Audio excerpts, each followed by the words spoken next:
Hey guys, today I am going to show you how to use area model to multiply fractions. So we have a mixed number, 2 and 2/3, and we're multiplying it by another mixed number, which this is new for us, by 1 and 1/4.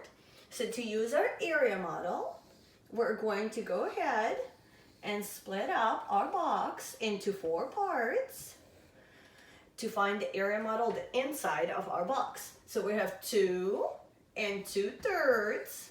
And then we have 1 and 1/4. The same way as with whole numbers, to find our area, we're going to do it the same exact way, but now we have our fraction. So 2 times 1 is 2. 2 times 1/4. We're going to write it out. And remember, you always put a 1 in the denominator, so you don't forget that you have a 1 in the denominator. You multiply across. 2 times 1 is 2. 1 times 4 is 4. So 2 times 1/4 is 2/4, and that is equivalent to 1/2. And the way I found it is they're both divisible by 2. What we do to numerator, we do to the denominator. 2 divided by 2 is 1. 4 divided by 2 is 2.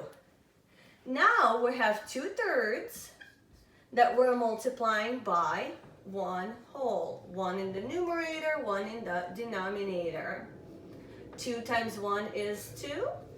3 times 1 is 3. So 2/3 times 1, and remember any number by itself is that number, is still 2/3.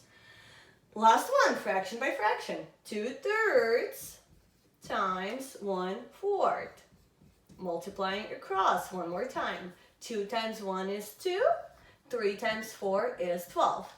And the numerator and denominator are divisible by 2. So we're going to reduce them by 2. 2 divided by 2 is 1.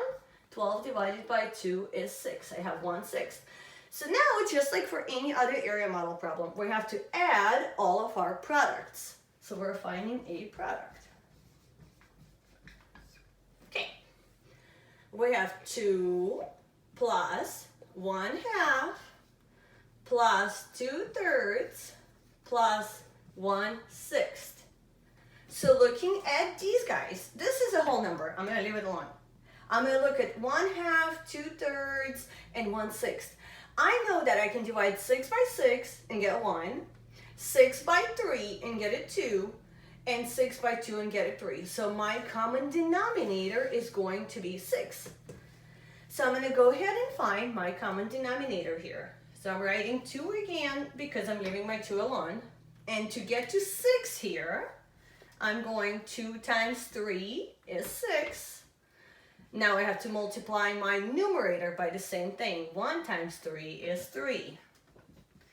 Now to get to 6 here, 3 times 2 is 6. And 2 times 2 is 4. Last one, I already have 6. I don't have to do anything there. So now they all have a common denominator. 2 is a whole number. It stays the same.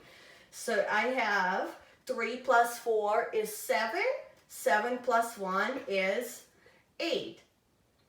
So I have 2 and 8/6. I can change this into a mixed number. I know that there are 6/6 in one whole, and I would still have 2/6 left over, which is the same as 1/3. So now I'm going to add 2 plus 1, that's 3. And I have 3 and 1/3 as my product for this multiplication problem.